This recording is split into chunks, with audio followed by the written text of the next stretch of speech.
2 fingers, 2 triggers, what's the difference? We all gonna die one day. Until then, I'm getting paid. What's going on, guys? Welcome back to Pure Money Picks, where every single week we're bringing you our very best action, money line spreads, parlays, player props, you name it. Here we are, guys, back to week 7, finally back in action, where last week took us to 19-6 on best bets and predictions, where we called the Jags game, dominated the score over 30 points, great showing from the offense there to bounce back, great rhythm for them.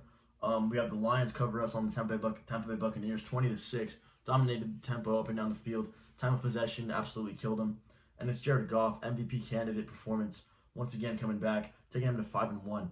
And then we have the Seahawks, who couldn't punch that ball in at the end of the game. Don't understand how that's possible. Take your 3 up and down the field throughout the game. That's a different outcome there. Tough loss in the Seahawks there, but that was our dog alert for last week. This week we have a nice little slate here, guys. Got a dog alert for you guys again. A few spread picks, few player props at the end of the video per usual. But good to be back, guys. Let's do it. Week 7. Let's bounce back. Let's get it. Let's get this record up. Let's get it, guys. All right, guys. Week 7, pick number 1. And they're going to give us a dog alert on the Detroit Lions to come into Baltimore. Baltimore coming out from back from London. And we got the Detroit Lions killing time of possession. No D. Montgomery, but expect Gibbs this week to have a good game. We're going to have 17 mile per hour winds, maybe stronger. And I just like the way Detroit's playing right now. How can you not like it? 5-1, killing time of possession. Last week only had 40 rushing yards, but it's Jared Goff carrying the load there. Amon-Ra St. Brown coming back.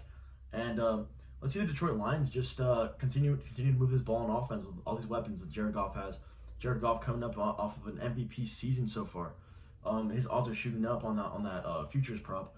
And here we are, where we got Detroit underdog by a field goal. So I'm thinking we run some parlays with this play. A couple of plays here. I'm going to tease Detroit Lions +7, and I'm going to take them mostly on the money line here to upset the Baltimore Ravens. I expect this line to get a little bit slimmer come Sunday. But Detroit, let's control the tempo. Let's run the ball. Let's get Gibbs some creative play, some opportunities in space, and continue to do what they do. Dominated TB on defense. They beat him with 40 rush yards. Dominated time of possession. Detroit, second in yards per carry allowed. That's where the Ravens open up their threat through the pass game. Well, the Ravens are going to be facing some tough weather conditions, and in the past this season they've suffered against those weather conditions. 17+ mile per hour winds. Let's see the Ravens be forced to throw this ball against a tough run defense, and let's see the Detroit Lions continue to pour it on. This pass game is lethal. It's good. It's proven. 5-1. So we're gonna go ahead and lock in the Detroit Lions. Tease +7, but our play here is going to be the money line to upset the Baltimore Ravens on Sunday. That's going to be week 7, pick number 1. Week 7, pick number 2, and we got the Cleveland Browns coming off of an insane win against the Niners. Very impressive from the defensive side. I'm thinking Cleveland Browns. That pressure is getting to Purdy. That pressure was plugging up the runs. I mean, man. No Deebo Samuel shouldn't really matter because of how we've seen the San Francisco offense run this season. No CMC, no Debo. Doesn't matter because they were still able to move the ball at the end of the game. It's not an issue of the Niners being unable to move the ball due to injury. It was more so, in my eyes, a Cleveland defense that is showing up to prove to be a top 3 defense in the NFL right now. And you have the Indianapolis Colts coming off a game against the Jags, where couldn't really get much going. Gardner Minshew, 2 interceptions, no touchdowns. Not much going on in the rush game. Jonathan Taylor didn't do anything. Zach Moss couldn't do much. And you got the Cleveland Browns defense, who is surging. They're hot off the win. They have a great secondary. They got Myles Garrett throwing Trent Williams to the ground. Let's see him give Gardner Minshew some problems. Maybe Michael Pittman busts open a few plays. He might have a great game individually. But creative run game from the Browns, showing us how they can convert first downs on these Miami defense. On the San Francisco defense, who was bringing that pressure as well. But you had Ford, you had Kareem Hunt running like he used to run the ball. He's looking good. And so we're going to go ahead and get the Cleveland Browns to cover a 2-point spread on the Indianapolis Colts. Maybe bust that open up to -2.5. And yeah, that's going to be a cover right there, I think, against the Indianapolis Colts based on their defensive showing against the Niners. And ATN, 2 touchdowns against the Colts last week. I think defense will take care of the rest.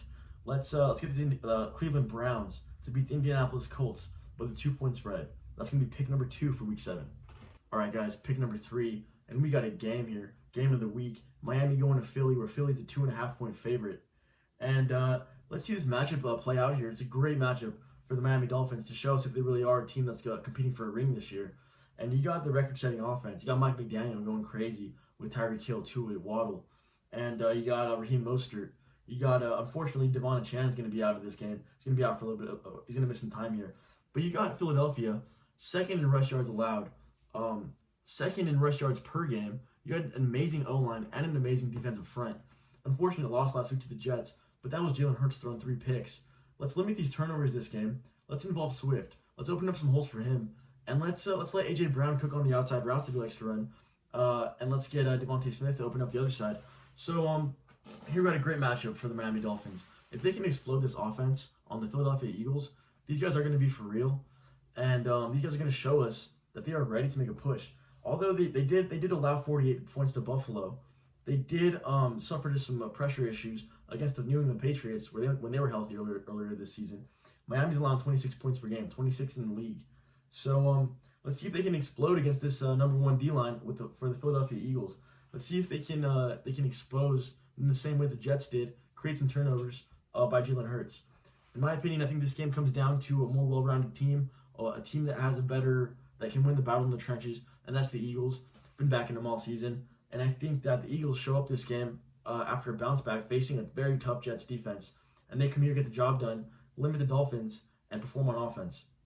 Let's get this Philadelphia Eagles to operate well on the offensive side of the ball, create some time for Hurts.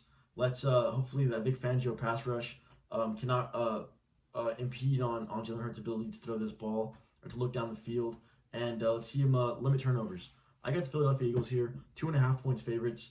Game of the week, 5-1 against 5-1, and that's going to be week 7, pick number 3, the Philadelphia Eagles to beat the Miami Dolphins by 2.5 point spread. Final pick of the week, guys, here for week 7, pick number 4. It's going to be an easy tease here. We're going to get a 6.5 point spread with the 49ers traveling to Minnesota, where they're going to have a bounce back game after suffering that loss to the Browns, where they got exposed on offense, and it was the Browns defense stepping up, proving themselves. And so this week, it's going to be more of a well game plan game for this, where it might not have Deebo Samuel, and we're going to be able to get a more balanced rush attack, whether it's McCaffrey taking half of his typical load share. We're going to be able to game plan better with Shanahan. He's gonna find the weak spots of Minnesota, play a more conservative game plan, and I think with ease, the San Francisco 49ers cover 2.5 point tees against the Minnesota Vikings here, who are missing Jefferson, who have shown issues on their own end, and it's a 6.5 point spread, and I'm gonna throw this in with some parlays here just for a little bit of a boost if I can get some decent odds on this. And so here we go. Let's get a good game plan from Shanahan. Just take care of business, bounce back against the Minnesota Vikings. Good, well-balanced rush attack, and let's get these passes in when they can, based off of that run game as they typically do. Let's get Kittle to be more involved. Let's take it back to the basics for the Niners and cover a 2.5 point spread tease against the Minnesota Vikings. Final pick of the week. All right, guys, that's gonna do it for Week 7 best bets and predictions. Typically, I'd end the video on the PMP overtime player props, but a lot of these lines are not out yet. A lot of lines that I want to take that I'm looking for have not dropped yet or are not on the books offered available yet. So I'm going to go ahead and wait maybe a day or two and come out with an individual video for the player props. So stay tuned for that, where we drop about 4 a week. And just good luck to all of us, guys. Week 7, let's get it. A good slate for us. Got the underdog play. Got a few leans here as well. So make sure you guys like and subscribe to the video. Get us up on the algorithm. Let's grow the team here. Make sure to hit us up on Instagram at Pure Money Picks, where for $10 one-time payment, you can be a part of the team for the rest of the season, and you get access to every single play that's posted, every single play that's run, every parlay combination that's run, and as well as live bets and reactions. So hit us up, guys. Here we go, Week 7. Let's lock and load it in. I appreciate you guys. Like and subscribe, and I'll see you guys next week.